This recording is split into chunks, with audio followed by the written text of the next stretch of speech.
लोकतंत्र में सबको अधिकार है, वो आंदोलन कर रहे हैं, टिकैत साहब भी आए, दूसरे नेता भी जा रहे हैं, पर ये गुमराह करने वाला मामला है।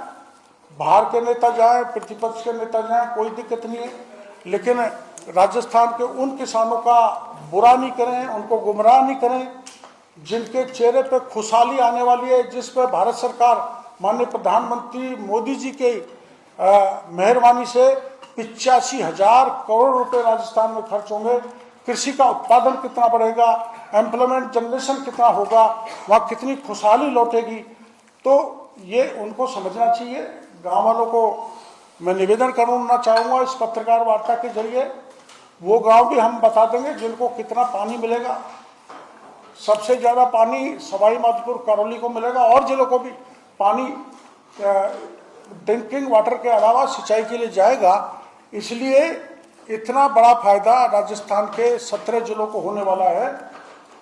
पर यह बात सही है, इसको स्वीकारने में हमें कोई दिक्कत नहीं है कि इसमें 9 गांव ऐसे हैं जिनकी 70 से 100% आबादी को विस्थापित किया जाए। किसी भाई को गुमराह होने की आवश्यकता नहीं है। 9 गांव, मैं बार बार कह रहा हूं, 9 गांव की 70 से 100% आबादी विस्थापित की जाएगी। उनके विस्थापन के लिए सारा सड़क, स्कूल, मकान, सब कुछ सुविधा बना के सरकार देगी। और मैं अपील करूंगा कि किसी को गुमराह होने की आवश्यकता नहीं है।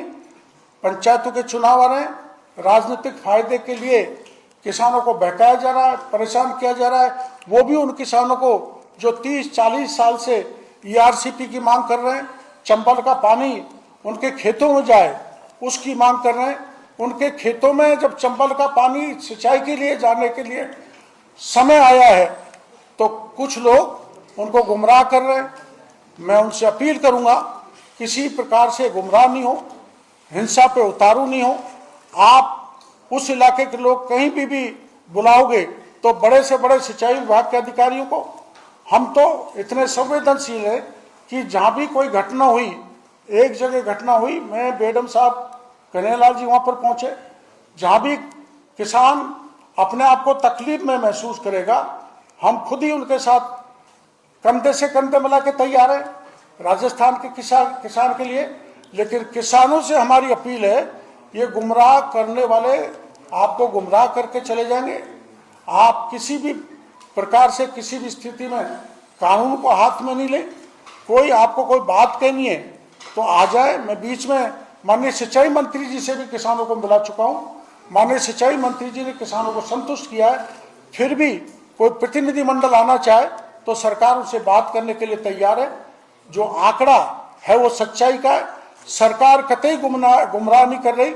9 गांव के अलावा 7 गांव और हैं जिनकी थोड़ी थोड़ी, कहीं 10%, कहीं 30%, कहीं 35% आबादी पर असर आएगा।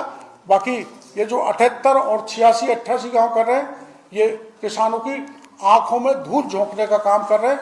ऐसे नेताओं से सावधान रहने की जरूरत है।